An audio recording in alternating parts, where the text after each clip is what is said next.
नमस्कार दोस्तों, स्वागत है आप सभी का एक बार फिर से आपके अपने चैनल लर्निंग एम्पायर पर मेरे यानी अनु के साथ। And as you well can see on your screen, आज का हमारा टॉपिक है फेडरलिज्म यानी संघवाद। आज हम बात करेंगे दोस्तों कि फेडरलिज्म होता क्या है। So we are talking about the part 1 without any further delay. Let's start और शुरू करते हैं दोस्तों इसके बिल्कुल बेसिक मीनिंग से कि इसका बेसिक मीनिंग होता क्या है। तो मोटे मोटे तौर पर यदि हम समझे तो किसी भी देश में जो पावर का बंटवारा होता है वो दो या दो से ज़्यादा इंस्टीट्यूशंस में डिवाइड होता है। पहले होता है सेंट्रल गवर्नमेंट और दूसरा होता है स्टेट गवर्नमेंट। तो सेंटर और स्टेट के बीच में पावर्स डिस्ट्रीब्यूट किया जाता है और सेंटर जो है यानी आपकी जो केंद्र सरकार है वो किसी भी स्टेट गवर्नमेंट को ये नहीं बता सकती कि उसको अपना काम कैसे करना है।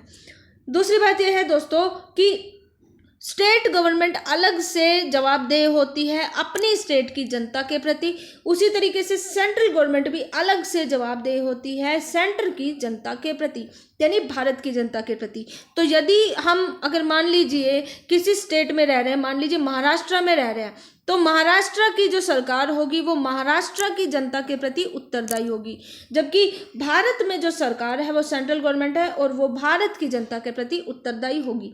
तो ये था दोस्तों बहुत broad aspects of federalism.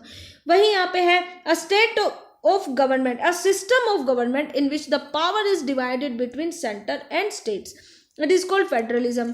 Federal system में central government cannot order the state and next है कि state government is not answerable to the central government और lastly both these governments are separately answerable to the people. तो किसके प्रति answerable होती है? दोनों की दोनों गवर्नमेंट अलग अलग तरीके से ये अपनी अपनी जनता के प्रति आंसरेबल होती है। ठीक है, नेक्स्ट अगर हम बात करें दोस्तों की फीचर्स ऑफ फेडरलिज्म की, तो फेडरलिज्म में शक्तियां जो है दोस्तों कई लेवल्स पे डिवाइड होती हैं और ये कई लेवल्स अभी तक तो मैक्सिमम 3 टीयर गवर्नमेंट ही देखी गई है, तो इन लेवल्स को टीयर बोला जाता है। ठीक है, और ये जो गवर्नमेंट है इन हर किसी का अपना अलग से जुरिस्डिक्शन होता है, अपना अलग से क्षेत्राधिकार होता है।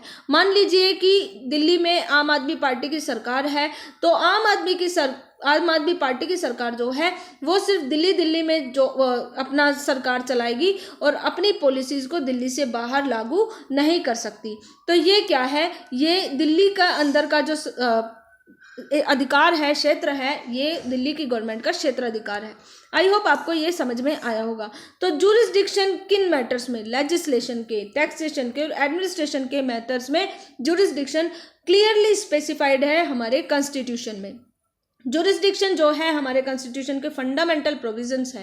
Now what is this fundamental provisions? तो दोस्तों हमारे कॉन्स्टिट्यूशन में कुछ प्रोविजंस ऐसे ऐड कर दिए गए हैं जिनमें कोई चेंज नहीं किया जा सकता और यदि आपको कोई चेंज करना पड़ेगा तो आप अकेले नहीं चेंज कर सकते, आपको दूसरे का साथ लेना ही पड़ेगा। यानी कि जितनी भी सरकारें हैं सबका साथ आपको लेना पड़ेगा, तब जाके आप फंडामेंटल प्रोविजंस में चेंज कर सकते हैं। तो ये जो जुरिस्डिक्शन है, ये जो क्षेत्राधिकार है, ये फंडामेंटल प्रोविजन है हमारे कॉन्स्टिट्यूशन का। अब मान लीजिए कि एक नौबत ये आ जाती है कि जुरिस्डिक्शन को चेंज करना पड़ रहा है, तो अब इसको चेंज करने के लिए अकेली सेंट्रल गवर्नमेंट नहीं आएगी, अकेली स्टेट गवर्नमेंट नहीं आएगी, बल्कि सभी राज्यों की स्टेट गवर्नमेंट्स और central government plus union territories की गवर्नमेंट सब की सब एक साथ आएंगी और तब जाके इस जुरिस्डिक्शन में चेंज किया जा सकेगा। यानी कि सभी का म्यूचुअल कंसेंट होना जरूरी है। अगर हम बात करें दोस्तों कि मान लीजिए एजुकेशन एक टॉपिक है जिसपे सेंटर भी कानून बनाना चाहता है और स्टेट भी कानून बनाना चाहता है, तो अब यहाँ पे एक अनार और 2 बीमार वाली सिचुएशन आ गई है। तो अब इस एक टॉपिक पे कानून वो ही बनाएगा जो ज़्यादा पावरफुल होगा और पावर तो हमारे कॉन्स्टिट्यूशन में ऑलरेडी डिफाइन कर दी गई है। लेकिन अब अगर मान लीजिए फिर भी डिस्प्यूट ओकर हो जाता है, तो इस डिस्प्यूट को सुलझाने के लिए कौन आएगा? हमारा सुप्रीम कोर्ट आएगा। सुप्रीम कोर्ट जो है ये बताएगा कि कौन से लेवल की गवर्नमेंट एंटाइटल्ड है इसके प्रति कानून बनाने में, इस टॉपिक पे पॉलिसी बनाने में। तो सुप्रीम कोर्ट जो फैसला लेगा वो इन दोनों ही सरकारों को मानना पड़ेगा और इस हिसाब से सुप्रीम कोर्ट एक अंपायर की तरह फैसला लेगा और एक अंपायर के फैसले को कभी डिनाई नहीं किया जा सकता है। तो हमने क्या पढ़े की फीचर्स ऑफ फेडरलिज्म, यानी देयर आर 2 और मोर लेवल्स ऑफ गवर्नमेंट और इन लेवल्स को टीयर भी बोला जाता है। हर टीयर का अपना जुरिस्डिक्शन होता है और ये जुरिस्डिक्शन कॉन्स्टिट्यूशन में स्पेसिफाइड है। ये जुरिस्डिक्शन फंडामेंटल प्रोविजन है कॉन्स्टिट्यूशन का और इसलिए इसको एक गवर्नमेंट जो है चेंज नहीं कर सकती। इसको चेंज करने के लिए दोनों ही लेवल ऑफ गवर्नमेंट को एक साथ आना पड़ेगा। ठीक है, नेक्स्ट जो हमने बात की वो ये थी कि कोर्ट के पास पावर होती है कि वो कॉन्स्टिट्यूशन को इंटरप्रेट कर सके। ठीक है, और अगर पावर डिस्ट्रीब्यूशन की बात हो तो उसमें जो एम्पायर का काम करेगा वो है हमारा सुप्रीम कोर्ट। और यदि पावर को लेके कोई डिस्प्यूट अराइज होता है between central and state government तो सुप्रीम कोर्ट ही तय करेगा कि मोर पावरफुल कौन है और उसके फैसले को कोई बदल नहीं सकता। आगे अगर हम और प्रमुख विशेषताओं की बात करें तो जो रिवेन्यू का सोर्स है दोस्तों वो भी क्लियरली हमारे कॉन्स्टिट्यूशन में मेंशन्ड है। आपको पता होगा कि इंडिया एक डाइवर्स कंट्री है, बहुत सारी विविधताएं हैं यहाँ पर, अलग अलग लैंग्वेज है, ठीक है, अलग अलग कल्चर है, ट्रेडिशन है, रिलीजन है, बहुत सारी विविधताएं हैं। इसी तरीके से स्टेट्स में भी ये सारी विविधताएं हैं। तो इंडियन कॉन्स्टिट्यूशन को क्या करना है, इन सभी विविधताओं को ध्यान में रखते हुए ऐसी पॉलिसीज बनानी है ताकि भारत की जो यूनिटी है, जो एकता है, वो बरकरार रहे। इसी तरीके से हर स्टेट की अपनी अलग रीजनल डाइवर्सिटी होती है तो उसका भी उतना ही रिस्पेक्ट देना है, हर चीज़ की रिस्पेक्ट करनी है। तो इसलिए जो हमारा फेडरल सिस्टम है उसके दो ऑब्जेक्टिव होते हैं। पहला तो ये है कि यूनिटी ऑफ द कंट्री को बरकरार रखना और दूसरा ये कि रीजनल डाइवर्सिटी की रिस्पेक्ट करना और उसको किसी भी तरीके का हनन ना होने पाए ये इंश्योर करना। तो आगे अगर हम और बात करें दोस्तों तो मोटे मोटे तौर पे क्रूशियल एस्पेक्ट ऑफ फेडरलिज्म क्या है। दो लेवल ऑफ गवर्नमेंट है, एक है सेंट्रल गवर्नमेंट, एक है स्टेट गवर्नमेंट। दोनों का अपना अलग एरिया है, अपना अलग जुरिस्डिक्शन है, दोनों ही एक कंट्री में रह के काम करेंगी। तो इससे क्या होता है दोस्तों कि इन दोनों को ही कुछ सर्टेन रूल्स से एग्री करना पड़ेगा कि ये रूल इन दोनों में से कोई भी नहीं तोड़ेगा। पहली बात तो ये, और दूसरी बात ये कि इन दोनों को एक दूसरे पे म्यूचुअल ट्रस्ट करना पड़ेगा और इस म्यूचुअल ट्रस्ट के ही अकॉर्डिंग इन दोनों को एक साथ रह के शासन चलाना पड़ेगा। तो ये है दोस्तों फेडरलिज्म के क्रूशियल एस्पेक्ट्स।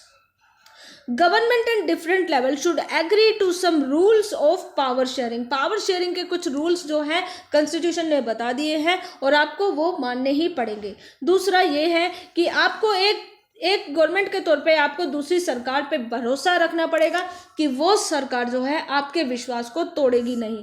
तो इसलिए अगर बोला जाए तो an ideal federal system has both aspects, that is mutual trust and इसी म्यूचुअल ट्रस्ट की वजह से वे दोनों जो हैं एक साथ रह सकती है। तो यहाँ तक मुझे लगता है दोस्तों कि आपको अच्छे से समझ में आ गया होगा। अब सवाल आता है दोस्तों कि आपने कई बार ये सोचा होगा कि दी USA क्यों बोला जाता है, दी इंडिया क्यों नहीं बोला जाता, दी USA क्यों बोला जाता है। तो USA के आगे ही दी क्यों लगाया जाता है, इंडिया के आगे दी क्यों नहीं लगाया जाता है। तो इसका रीज़न ये है दोस्तों कि यूनाइटेड स्टेट्स जो है कई सारे छोटे छोटे इंडिपेंडेंट राज्यों से मिलके बना हुआ है। बहुत सारे इंडिपेंडेंट राज्य जो है एक बार गुलाम बन गए थे तो बहुत मुश्किल से ये आज़ादी इन्होंने पाई थी।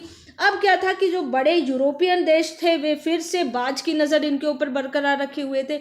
ये डरे हुए थे, ये सभी के सभी स्टेट्स जो थे डरे हुए थे कि कहीं ये फिर से यूरोपियन कंट्रीज आके हमें गुलाम ना बना ले। तो इन्होंने एक बहुत ही यूनिक आइडिया निकाला। इन सभी स्टेट्स ने एक समझौता साइन किया और उस समझौते के तहत इन सभी ने एक साथ आके एक कंट्री का निर्माण किया। अब जब ये कंट्री बनी तो वो कंट्री एक समझौते के तहत बनी हुई है और ये सभी स्टेट्स आज़ाद हैं। जब भी ये स्टेट्स चाहें तो उस समझौते को तोड़ के इस कंट्री से बाहर आ सकती है और एक आज़ाद स्टेट्स बना सकती है। तो अगर मान लीजिए USA की एक स्टेट है कैलिफोर्निया अगर कल को अपना अलग एक देश बनाना चाहे तो वो इजीली बना सकती है। उसको सिर्फ वो समझौता तोड़ना होगा और उसके बाद कैलिफोर्निया एक अलग देश के रूप में हमारे सामने आ सकती है। तो यही रीज़न है दोस्तों कि यूनाइटेड स्टेट्स ऑफ अमेरिका को दी USA बोला जाता है। ठीक है। तो इससे हमने क्या देखा, बैलेंस ऑफ पावर, दो तरीके से दो रूट होते हैं बैलेंस ऑफ पावर को डिफाइन करने वाले। पहला क्या है दोस्तों कि पहले तो ये कि जो हिस्ट्री होती है किसी भी कंट्री के बनने की, उससे पता चलता है कि उस कंट्री के वो कंट्री किस तरीके से बैलेंस ऑफ पावर डिफाइन करेगी। यूएसए के अगर केस में हम देखें तो ये जितनी भी स्टेट्स हैं सारी की सारी आज़ाद हैं, ठीक है। इन स्टेट्स की अपनी अलग शक्ति होती है, ये स्टेट्स के साथ सभी के पास इक्वल पावर्स हैं, इन सभी के पास पावर है, प्लस इन सभी का एक प्रेसिडेंट होगा। आज के टाइम में डोनाल्ड प्रेसिडेंट है, कल को अगर कोई और आ जाए नवंबर के बाद तो कह नहीं सकते। फिलहाल अगर हम बात करें तो कैलिफोर्निया का अलग मेयर होगा, यानी अलग प्रेसिडेंट है। इसी तरीके से टेनेसी का अलग है, न्यू जर्सी का अलग है। तो हम क्या देखते हैं कि हर स्टेट की अपनी अलग पावर है और वो पावर इक्वल है इस सेंटर के, ठीक है, सेंट्रल गवर्नमेंट के बराबर है। तो जब क्योंकि ये एक फेडरेशन है, ये एक समझौते के तहत आए हैं, तो इसलिए इन सभी को बराबर पावर दी जाती है। जितनी पावर सेंटर के पास है उतनी ही पावर स्टेट्स के पास होती है। और ये स्टेट्स क्यों आते हैं एक साथ, ये अपनी सिक्योरिटी को ध्यान में रखते हुए एक साथ आते हैं। तो इसलिए दोस्तों अमेरिका जो है कभी भी टुकड़ों में डिवाइड हो सकता है, जबकि इंडिया नहीं। ये केस था अमेरिका का। अगर अब हम बात करें इंडिया की, तो इंडिया का जो फेडरेशन है ये एक होल्डिंग टुगेदर फेडरेशन है। इसमें क्या होता है दोस्तों कि एक बहुत बड़ी बॉडी होती है, पूरी कंट्री होती है और उस कंट्री में कई सारी स्टेट्स ऑलरेडी विद्यमान होती है। अब ये जो कंट्री है इन सभी स्टेट्स को पावर दे देती है, लेकिन बराबर नहीं देती। जितनी पावर सेंट्रल गवर्नमेंट के पास है उससे कंपैरेटिवली कम पावर जो है स्टेट गवर्नमेंट्स के पास होती है। तो और कुछ ऐसे स्टेट्स भी होते हैं जिनके पास स्पेशल पावर, जिनका स्पेशल स्टेटस दिया जाता है, जैसे जम्मू एंड कश्मीर।